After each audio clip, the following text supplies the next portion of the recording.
Nouvelle édition de Métro News pour cette semaine. Mesdames, Messieurs, bonsoir, bienvenue.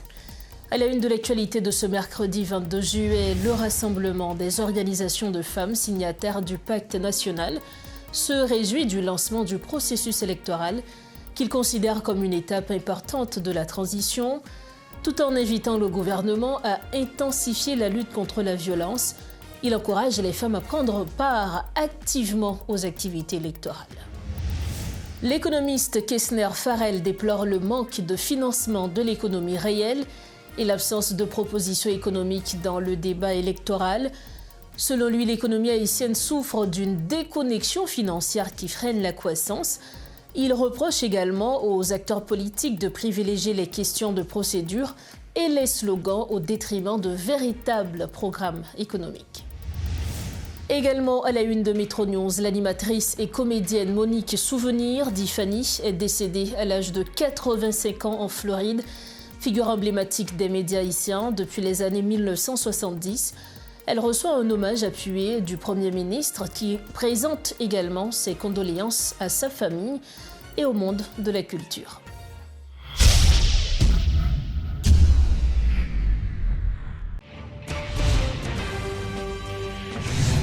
Bienvenue au développement des titres de l'actualité. Le rassemblement des organisations de femmes signataires du Pacte national exprime sa satisfaction à la suite du lancement du processus électoral. L'un des engagements clés inscrits dans ce document qui définit les priorités de la transition.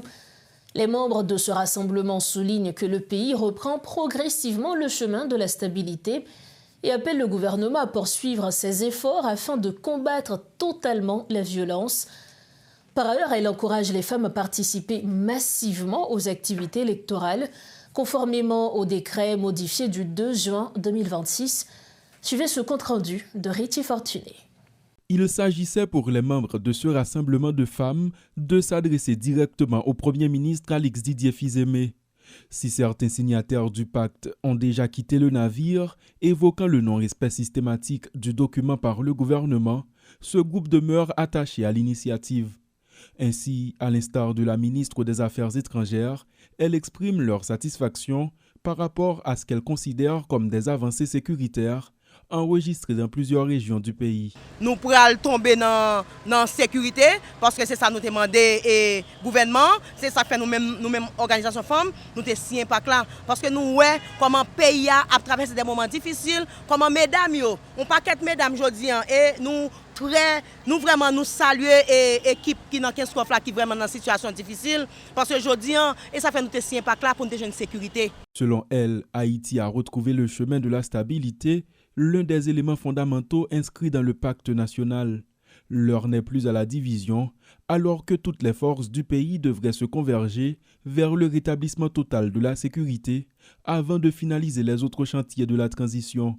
Bien que les indicateurs ne montrent aucune amélioration notable de la sécurité, ces femmes signataires du pacte national s'appuient sur une approche comparative pour justifier leur position. On regarde sous le gouvernement PM Ariel Henry qui s'est démarché commenter sur la question sécurité. Nous avons un pays qui n'a pas fonctionné, un pays qui l'autre. Si nous fait un an, nous pas fait un an à l'école complète, si nous sommes à l'université, nous sommes victimes. Et je ne dis pas nous capables de un an à l'école qui passe 12, si nous sommes composé, pas de tête chargée. Ce n'est pas dire que tout bagaille comme si le pays est stable. Non, non. Il y a un bagaille qui commence, il y a un travail qui fait, un résultat, je ne dis pas. Le lancement du processus électoral, quoique controversé, constitue pour le rassemblement des organisations de femmes signataires du pacte national un autre élément témoignant de la volonté du gouvernement d'organiser des élections dans les meilleures conditions après 10 ans d'attente.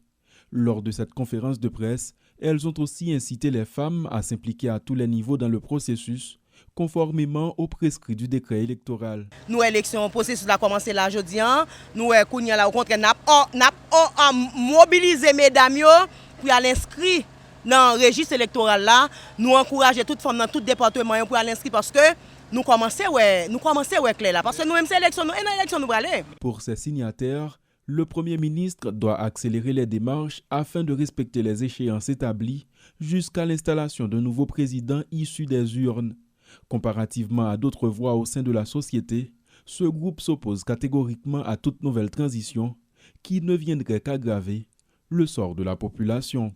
Toujours dans ce chapitre, le processus d'inscription des électeurs a démarré cette semaine dans plusieurs départements du pays. Pourtant, nombreux sont ceux qui demeurent sceptiques quant à l'aboutissement de cette démarche, alors que le CEP laisse entendre que personne ne pourra voter sans être inscrit sur la liste électorale. Plusieurs estiment qu'il sera difficile de mettre cette liste à jour rapidement. Si certains observateurs partagent cette analyse, l'ancien ministre chargé des questions électorales, Mathias Pierre, estime pour sa part que le processus peut aboutir. Il est avec nous ce soir à Metro News pour en parler. Monsieur Mathias Pierre, bonsoir. Merci de votre disponibilité à Metro News. Bonsoir et je salue tous les auditeurs et particulièrement les téléspectateurs, téléspectatrices, internautes de Métropole. C'est un plaisir d'être avec vous ce soir. Le Conseil électoral provisoire a lancé cette semaine l'enregistrement des électeurs. Plusieurs acteurs politiques sont plutôt sceptiques. Ils doutent de la réussite d'une telle démarche. Monsieur Mathias Pierre, est-ce que vous êtes plutôt optimiste quant à la réussite d'une telle démarche? Je n'ai jamais dit que j'étais optimiste et par rapport au processus d'enregistrement des électeurs. J'ai jamais... La question fondamentale, c'est pourquoi un processus d'enregistrement des électeurs. Certainement, le décret électoral prévoit dans certains articles, je crois que 57, etc., ce processus. Mais c'est un processus qui va être compliqué pour le CEP et c'est un processus, de mon avis, qui va être un échec et pour plusieurs raisons. Et dont l'une de ces raisons, depuis quelque temps, la dernière fois qu'on a eu 2 millions de personnes à sortir pour aller voter, c'était en 2000. Depuis les élections de 2011, les élections de 2015, on a eu un maximum de 1,2 million de personnes à se déplacer de chez eux pour aller voter pour différentes raisons. Maintenant, avec la nouvelle carte d'identification nationale, l'Office national d'identification a environ 6 millions d'Haïtiens qui sont en âge de voter et qui théoriquement disposent de la carte d'identification nationale. Maintenant, le registre électoral devrait être certainement constitué uniquement de la base de données reçue de l'ONI au CEP. D'ailleurs, c'est ce qui était prévu en 2021. Maintenant, en ajoutant une étape supplémentaire pour demander, pendant qu'il y a beaucoup de doutes, pendant que la question de sécurité n'est pas encore adressée, pendant que les gens sont très sceptiques sur la question des élections, et demander aux gens de se déplacer pour aller dans un centre uniquement pour s'enregistrer alors que je dispose déjà de ma carte d'identification nationale, et pour uniquement aller m'enregistrer pour pouvoir voter, je pense qu'on va connaître un échec et le CEP va connaître un échec. Donc, selon vous, c'est une perte de temps? Oui, c'est une perte de temps. Pourquoi? Oui, il y a beaucoup de gens qui se sont déplacés. Et dans le temps, ce que le CEP faisait, c'est qu'on mettait en place une plateforme pour permettre aux gens de dire, écoutez, je n'habite plus à cet endroit, j'habite à cet autre endroit. À savoir, cet exercice permet au CEP, lorsqu'on va constituer les listes électorales pour les bureaux de vote, de mettre les gens dans les zones où ils habitent. Maintenant, à me demander de me déplacer physiquement pour aller m'enregistrer pour pouvoir voter, puisque dans l'article 70 du décret électoral, il est dit, et en quelque sorte, si je n'ai pas été m'enregistrer 60 jours avant les élections, quelque part, je ne pourrais pas voter. Justement, sur ce point, vous croyez que le Conseil électoral provisoire peut empêcher des gens qui veulent voter le jour J, vu que ces gens n'ont pas été s'enregistrer, comme vous l'aviez dit, comme c'est demandé par le Conseil électoral, vous pensez que le Conseil électoral pourra les bloquer le jour J? Bon, je pense que d'abord, il faut dire que le Conseil électoral n'a jamais encore publié de calendrier électoral. Oui. Maintenant, comment avoir des élections sans qu'il y ait de calendrier électoral? On est dans un flou total. On continue avec un processus d'élection alors que le CEP n'a pas le courage encore de publier un calendrier électoral pour nous dire, nous, en tant que parti politique, et au peuple qui doit aller voter pour renouveler le personnel politique, quand est-ce qu'on aura réellement des élections? Là, on est en train de perdre du temps, on est en train de jouer avec un processus qui est extrêmement important, et je dirais de préférence au CEP de se réveiller, et parce que le processus d'enregistrement des électeurs, parce que je dis au CEP, il y a 6 millions de personnes qui sont enregistrées à l'ONI, allons dire que le CEP se trouve avec 600 000 personnes qui se sont enregistrées. Qu'est-ce qui va se passer? Allons faire des élections. Est-ce que le CEP va faire des élections uniquement pour 600 000 personnes? Et quel sera le résultat de ce désastre? Puisqu'il faut attendre le jour des élections, les émotions, la question de la sécurité. Il y a tellement de facteurs qui doivent être pris en compte pour pousser les gens à aller voter. Je pense que de préférence, qu'il devrait y avoir une campagne de sensibilisation sur comment ça va se faire, les élections, comment aller voter et pourquoi aller voter au lieu de rentrer dans ce processus. Et certainement, oui, il y a des gens qui sont morts, la liste doit être nettoyée, etc. On le comprend, mais ce que le CEP est en train de faire là, c'est une perte de temps. Alors, en tant qu'ancien ministre chargé des questions électorales, qu'est-ce que vous recommanderiez au Conseil électoral provisoire?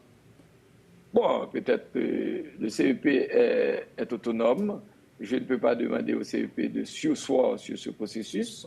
Et seulement, ils ont voulu faire une expérience. Ils vont constater de par eux-mêmes que l'expérience n'a pas donné de résultat. Ça va être un échec.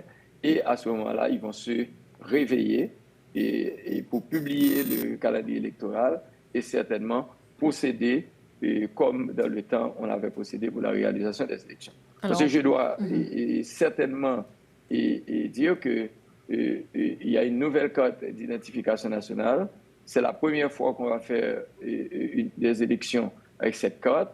Cette carte est une carte qui est sûre. Et la base de données ne devrait pas avoir de doublons. Ça veut dire des personnes qui ont 2 numéros d'identification nationale.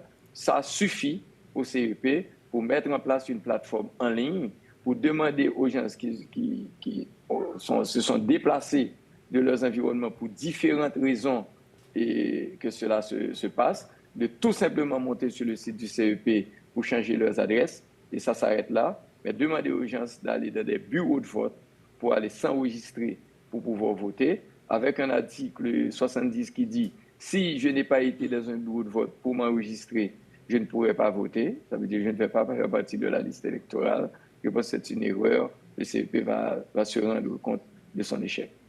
Alors qu'on évoque la question du temps, certains aussi parlent du coût économique justement d'une telle démarche. Bon, certainement, ça veut dire pour le moment, on ne sait pas quand on va avoir des élections. Ce n'est pas certain qu'on va avoir des élections. En fait, moi, je suis certain qu'il ne va pas y avoir d'élections cette année. Et donc, le CEP est en train de faire passer du temps, de jouer le temps, de mobiliser les esprits autour des élections, mais des élections qui ne vont pas se réaliser pour le moment. Monsieur Mathias Pierre, merci infiniment d'avoir répondu à nos questions. Un plaisir d'être avec vous. Merci encore. Bye bye. Voilà donc l'analyse de Mathias Pierre. Il était l'invité de Maître Nion ce soir. Merci de votre fidélité à Métro News. La mairie de Keskov condamne la manifestation organisée dans la commune. Dans une note, elle affirme que le mouvement a été mené par des personnes venues de l'extérieur, accompagnées de brigadiers cagoulés du groupe TPP, arrivés de Thomasin sans le soutien de la population locale. La municipalité rappelle qu'un arrêté interdisant temporairement les manifestations sur la voie publique en raison de la situation sécuritaire et dénonce le non-respect de cette décision. Elle accuse également la police de Kinskov d'être restée inactive lorsque des manifestants sont entrés dans l'enceinte de la mairie et ont menacé le personnel. La mairie demande aux autorités compétentes d'intervenir rapidement afin de protéger les institutions publiques et de retrouver les responsables. Elle prévient enfin qu'elle prendra toutes les mesures prévues par la loi contre toute tentative de troubler l'ordre public. Autre information à Metro News, le directeur général de la PNH, Vladimir Paraison, a reçu mardi une délégation officielle des Nations Unies au siège de la direction générale de l'institution. Cette rencontre a permis d'aborder en profondeur la situation sécuritaire actuelle du pays. Les échanges ont principalement porté sur l'évaluation des capacités opérationnelles de la police nationale, ainsi que sur l'analyse des différents dispositifs de sécurité actuellement déployés sur le terrain en vue de stabiliser le territoire. Comme annoncé en titre, l'économiste Kessner Farrell dénonce une déconnexion financière de l'économie haïtienne. Selon lui, le système bancaire préfère prêter à l'État par le biais des bons du Trésor plutôt que de financer l'économie réelle et la croissance. En outre, il fustige l'amateurisme des acteurs politiques qui, à l'approche des élections, se focalisent sur des questions de procédure et des slogans sans proposer de programme économique concret pour sortir le pays de la stagflation. Je dois dire, quand un gouverneur de Banque centrale parle, peu importe le pays, on l'écoute attentivement. Que vous soyez un acteur politique, économique ou social. Et il ne parle pas souvent les gouverneurs, mais il attire notre attention sur certains dangers. Je crois qu'il attirait l'attention sur les risques géopolitiques, les risques macroéconomiques et les risques financiers auxquels nous sommes exposés ces jours-ci. Il faut établir un lien entre la sécurité, la croissance et le développement. Donc, si vous bien comprenez, ça le gouverneur a fait comprendre là, le phénomène d'insécurité agit sur la croissance et lorsque pas de croissance, ou pas de développement. Les indicateurs sont là, à savoir, ce matin encore, nous avons baillé, selon les Nations Unies, des chiffres alarmants, détérioration et l'importance des données, des statistiques, à savoir quantité de monde qui mourit, quantité de monde qui a déplacé. Donc, il y a un indicateur qui exprime l'insécurité. Vous pouvez voir que l'exercice fiscal qui va prendre fin dans moins de 3 mois, parce que notre exercice fiscal, c'est du 1er octobre au 30 septembre, donc nous étions moins que 3 mois pour l'exercice là fini. Le gouverneur a confirmé que pas de croissance économique année ça encore. C'est moins 1,5 jusqu'à moins 1,7%. Donc, pour les non-initiés, pour nous comprendre pour soutenir l'aspect économique, là, l'on a une croissance dans le pays. Indicateur, c'est qui ça? C'est moins d'emplois, moins de salaire, donc qui veut dire pauvreté, extrême pauvreté, et on peut parler même de misère. Voilà ces indicateurs qui sont liés. Donc, la sécurité devient un élément important pour que nous soyons capables de retourner sur la voie de la croissance. Ça ne veut pas dire que la sécurité et la croissance là automatique, mais tant qu'on n'aura pas la sécurité, on n'aura pas de croissance et les indicateurs continueront à se détériorer en quelque sorte. Donc, pendant que les partis politiques ce matin, nous avons discuté avec des acteurs politiques, la bataille sur l'affaire de qui quantité de monde n'est pas capable de joindre, qui quantité d'argent n'est pas capable de bailler. Mais ces partis politiques pas comprennent que si on gagne l'élection faite là, voilà, ça gouverne à dit matin. C'est une catastrophe parce que 8 années consécutives de contraction de produit intérieur brut, ça veut dire taux de pauvreté a rapproché de 70%, taux d'extrême pauvreté a rapproché de 35%. Donc les partis politiques, plus que jamais, sont supposés mettre tête ensemble quand ils vont faire face à un problème ça que ils vont joindre dans la prochaine élection. Pour refermer la page nationale de Metro News, l'animatrice Monique Souvenir, connue sous le nom de scène Fanny, s'est éteinte le mardi 21 juillet 2026 en Floride, aux États-Unis, à l'âge de 85 ans. Figure incontournable du paysage médiatique haïtien, elle s'était imposée dès les années 1970 comme une animatrice de radio et de télévision de premier plan, une comédienne talentueuse et une figure emblématique de la publicité. Le Premier ministre Alix Didier Fils-Aimé a rendu hommage à la défunte, saluant la mémoire d'une voix et d'un visage familier qui ont profondément marqué plusieurs générations d'Haïtiens. Le chef du gouvernement a également présenté ses sincères condoléances à la famille de l'artiste, ainsi qu'à l'ensemble des professionnels des arts, des médias et du secteur culturel affectés par cette disparition. Oh, d'accord. Moi, j'ai vite comme ça. Moi, j'ai assez pour lui, il va courir, non? Il bon? Ma tante. Oui, chérie. Pourquoi on est tiré dans ma face? Regardez, Jaco, écoutez bien ça, m'bradio. Justice a voyé au Port-au-Prince. Parce qu'il connaît, c'est vous-même qui l'espoir famille. Justice a 10 petites. Et sous 10 petites, c'est vous bien intelligent. Il est persuadé que c'est vous qui venez de famille en jarrette. Ouais, famille, c'est Pélin. C'est femme qui viré l'an jour, fait perdre route le ciel.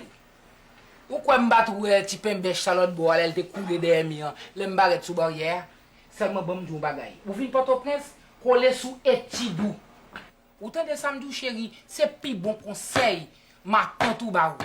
Là où on fin manger là, ou à tout rentrer dans la chambre ça, ou à dormir. Allez chéri. Et où même ma tante?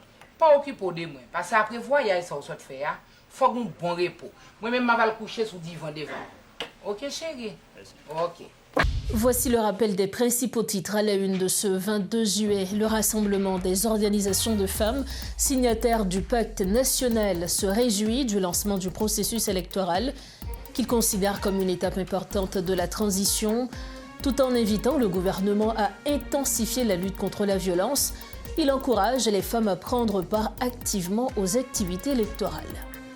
L'économiste Kessner Farrell déplore le manque de financement de l'économie réelle et l'absence de propositions économiques dans le débat électoral. Selon lui, l'économie haïtienne souffre d'une déconnexion financière qui freine la croissance. Il reproche également aux acteurs politiques de privilégier les questions de procédure et les slogans au détriment de véritables programmes économiques. Et puis l'animatrice et comédienne Monique Souvenir, Fanny, est décédée à l'âge de 85 ans en Floride. Figure emblématique des médias haïtiens depuis les années 1970, elle reçoit un hommage appuyé du Premier ministre qui présente également ses condoléances à sa famille et au monde de la culture. Voilà ce qui met fin à cette édition de Métro News. Merci infiniment de l'avoir suivi. On se retrouve demain soir pour une autre édition de ce journal, mais restez branchés Métropole, la programmation continue. Bonsoir.